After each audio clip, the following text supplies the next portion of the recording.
had a chance to look at that decision by Judge Michel Marceau of the Alberta Court of Queen's Bench, and it's a very damning analysis of what's been going on here.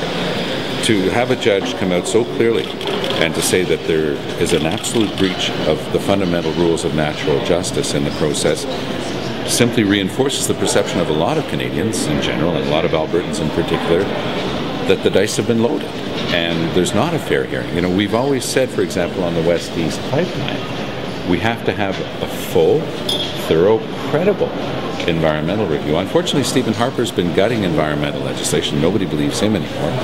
And you can't get to yes on any of these projects unless there's a social buy-in. You can enforce the rules and change them in such a way that you get the regulatory license even faster. In absence of a social license, they're not going to be built. You have to work with First Nations, for example, to get to the West Coast. They've shown no interest in doing that. They want to shove this down people's throats. So to have a judge come up with that conclusion simply reinforces the worst fears of Canadians, saying the system is not working in terms of the protection of the environment, protection of the public interest, and long term we're leaving that debt on the backs of future generations. I don't know if you saw Stephen Harper up on the shore of Great Slave Lake a couple of weeks ago up in Yellowknife, but you know, he was emoting for the ages about the cost of remediation of something done in another generation. He was right. Maybe that's the way it was done back then. We can be forgiving. We have no such excuse.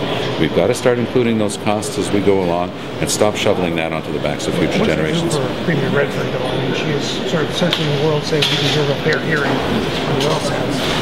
Yet at home, it feels like there aren't fair hearings. Well, I think that the minister responsible should come back and tell people how it is that that a process is put in place that simply doesn't respect the basic principles of natural justice.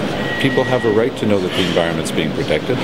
Laws are enacted, they have to be enforced and respected, and the government has to be first among them in terms of respecting laws.